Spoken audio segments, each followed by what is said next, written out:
Right. So we are on day 77 of the practice of the Bhagavad Gita. As you know, we are on the 18th Adhyay, and the shlok I've chosen today is number 44. So verse 44, chapter 18. And we are continuing, as we have been doing for the last 3 or 4 days, on the different duties of the Varnas. Let's read. Krishi Gaurakshya Vanijyam Vaishya Karma Svabhavajam Paricharyatmakam Karma Shudrasyapi Svabhavajam. Agriculture, rearing of cows, and honest trade of merchandise. 1 second. I'll start again. That was Siri. Agriculture, rearing of cows, and honest trade of merchandise.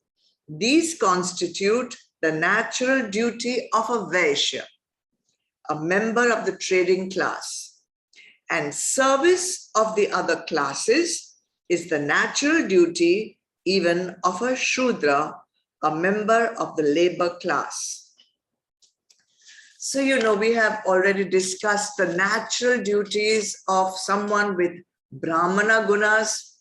We have discussed the natural duties of one with Kshatriya gunas.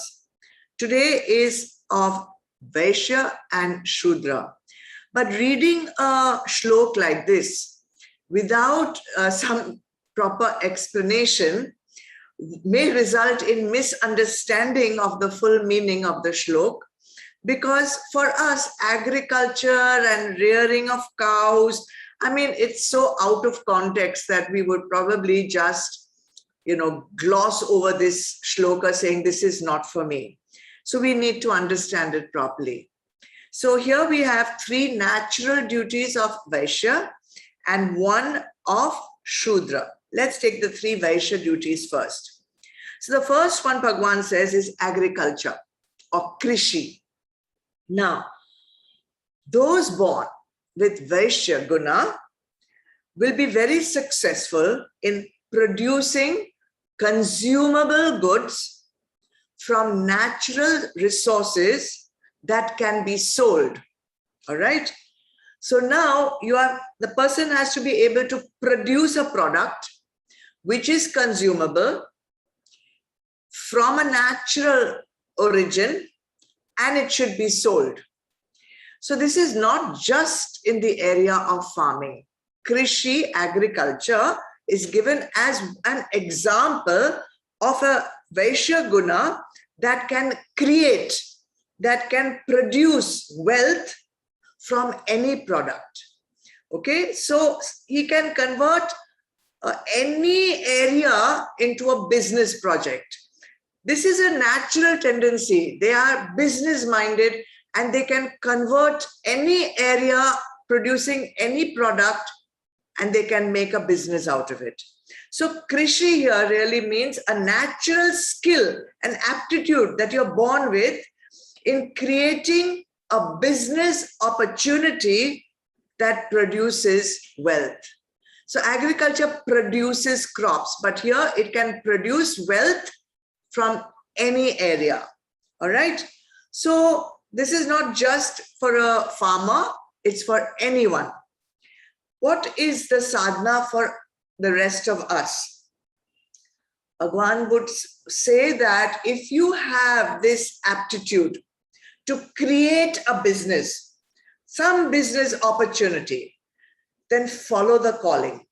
Everyone cannot do this task. It is not possible for many people to create a business opportunity out of nothing, just any product.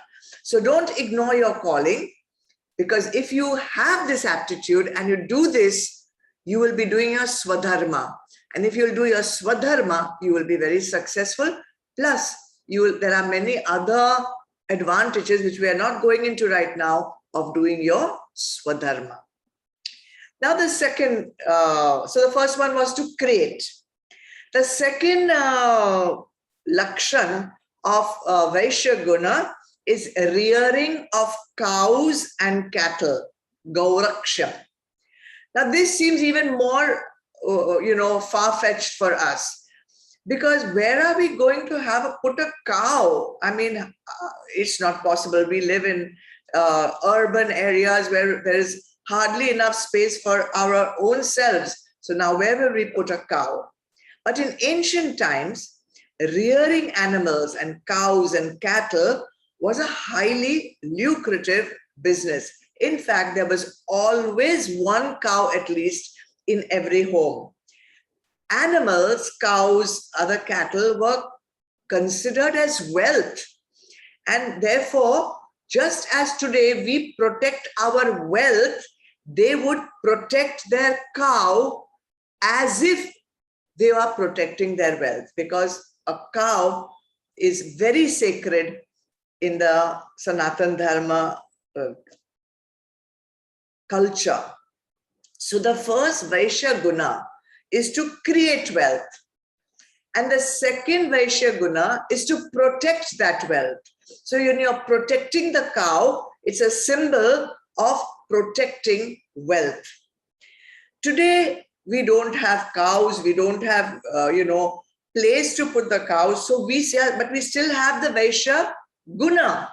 So we protect our money, we protect our funds, we protect our, our jewelry. We do all that kind of protection. This is also a Vaishya Guna.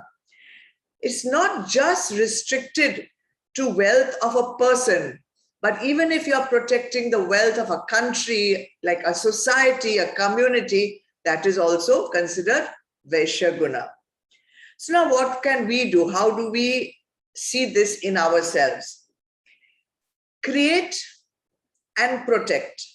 What can you create and protect? You can protect the environment. You can protect the ecology. You can protect the economy of your country. You can protect the knowledge of Sanatan Dharma. You can protect Dharma. You can protect the arts. You can protect the crafts. You can protect so many things. This is a Vaishya Guna of protecting what you have created.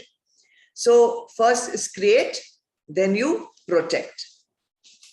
Now, the third one comes.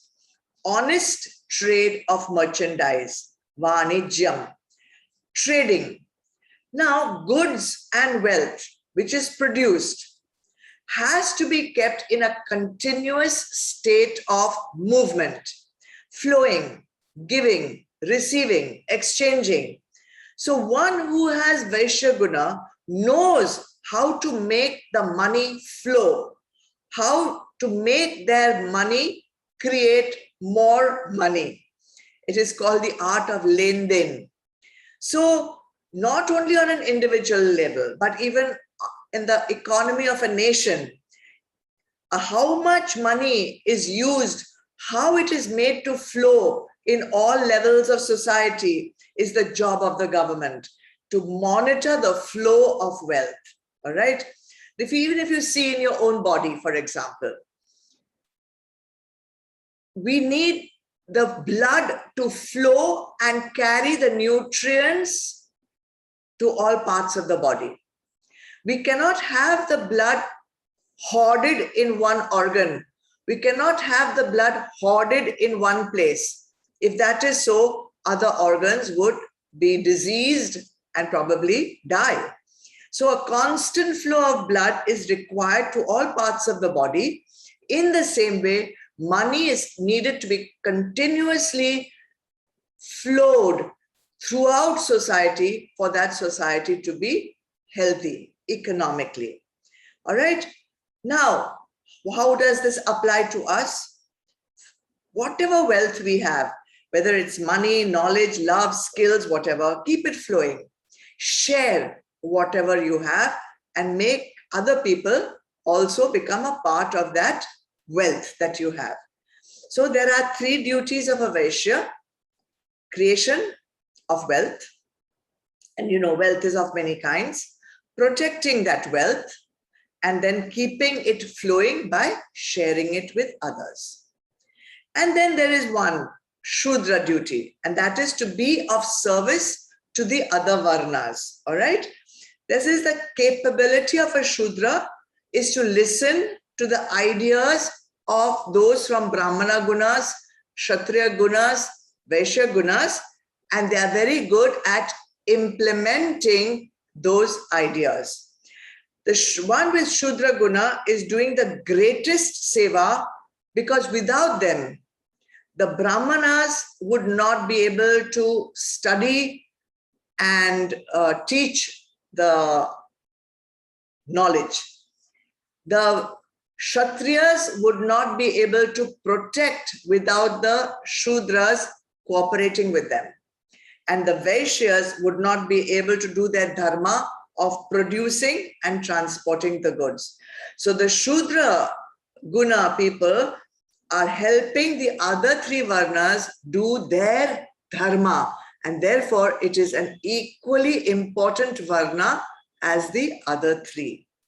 So sadhana for us, most important of all these 4 sadhanas that I've told you today, be of service. Be of service in whichever way you can. And remember to do it without karta bhav or bhokta bhav. So this takes care of the duties which are natural, which we are born with for all the 4 varnas. Okay, more on this tomorrow.